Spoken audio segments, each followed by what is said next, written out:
Dear friends, it all seemed impossible until God turned it around. Now, we are traveling around Australia, and it's not easy being an itinerant minister. It's not easy traveling around like this because we need to continually arrange new meetings, continually contact new churches in different places who don't know us and don't know who we are. And sometimes the door's wide open, sometimes it's quite hard. And so we've been planning to travel to Toowoomba, and the doors have just been shut. We've been contacting different churches and nothing's been opening up. Finally, someone said they would have us come to their home group, which was great. It was some progress. So we had it all planned and organized. And last minute, we heard that the organizer had to go away. It was a family situation and they couldn't be in town. So the meeting fell through. And it was just really discouraging. At the same time, we were planning for meetings for the weeks after that. And again, we were not hearing back from churches and the doors seemed closed. And we need these meetings. As we're traveling around Australia, we do need to have some meetings so that the income will continue to come in as we travel. So it just felt increasingly impossible. In the meantime, we're looking at New Zealand, and we're traveling to New Zealand in mid-October, and we have to prepay some expenses over there. And I was facing a bill that I thought was about $2,000, and I simply did not have the cash. The cash we had in the bank account was going downwards, not upwards. And the deadline was to be the 10th of September.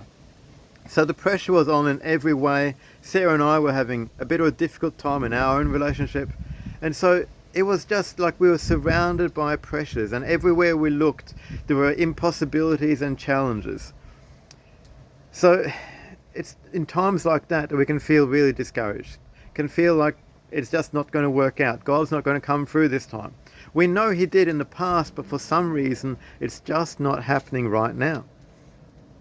So my wife and I were praying, and we realized there was something we had to deal with between us. And so we made that adjustment, and we made a change in our relationship late at night on Tuesday night. And the very next day, a whole series of breakthroughs came. First, we got a message from a pastor in the following town we're going to, saying that he'd like to have us. So that's about 2.5 weeks' time. So that's encouraging. Then we heard back from New Zealand, and it turned out that the final amount that we were owing was less than what I thought. And in the meantime, some unexpected donations had come to our bank account, and so we were able to pay the amount in full on the deadline. Praise God. Meanwhile, we're still waiting to see what would happen regarding meetings in Toowoomba, which is the next city we're going to after Brisbane. And it seemed just impossible. I mean, there's only 10 days notice until we're going to be there. Most churches need to plan a lot further ahead, especially churches that are a bit bigger. But in the evening, we got a phone call from a pastor connected to one of the larger churches in town. And she was really, really excited to hear that we're coming. She said, this is an answer to prayer. We just really need to hear this, and worked around how to organize a meeting for us.